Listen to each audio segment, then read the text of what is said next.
Interesting statistical trends in this one. Okay. Last 3 games, Wake Forest, totally different from the rest of their season.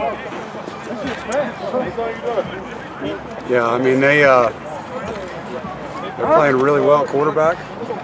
I think they're one of those teams that finished with a lot of momentum last year, and they had a lot of changes on defense. They lost their coordinator, lost their linebacker coach, and they're in a new system, and so they're going through that, which is hard when you have those changes.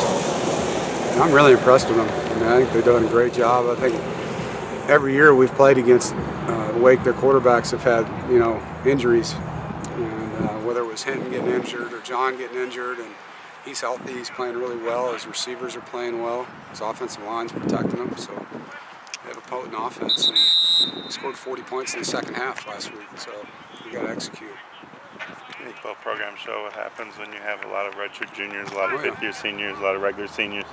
Yeah, I think when you're allowed to develop players and you have guys that stick to it, which both programs have shown, you can't replace experience. I mean, you have guys with 3 and 4 years playing time that have learned through battle how to do things and how to overcome adversity. And you're seeing success in both programs because of that. You guys always want to stop the run first, but you see the difference when Matt Coburn rushes for over 130 yards and when they don't have somebody who does that. Well, he hit 700 yards.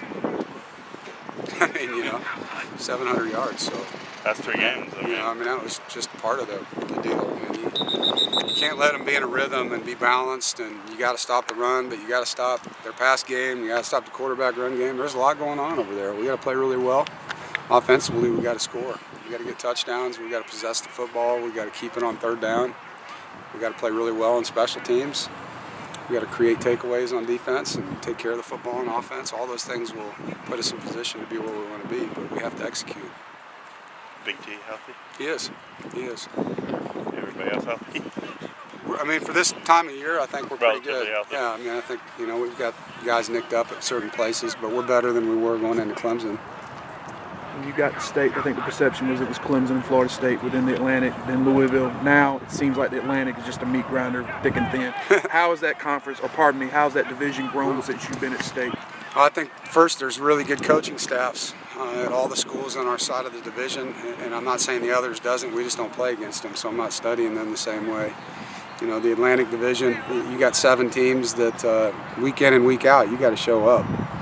Obviously Syracuse upset Clemson, and they've been hard to beat, every week. Boston College is a really good football team, and Wake, has 6 wins. They're bowl eligible already, and the other teams are always full of really good players, so it's a great division. It's got great coaches, and the players that are in it are competitive. Do you find that kids and coaches embrace that as opposed to wanting to dodge it, say, well, maybe I'd want to go somewhere where it isn't as hard? We don't recruit guys like that. Yeah. So we're looking for kids that want to compete against the best players in the country week in and week out and develop themselves into teams that can beat them.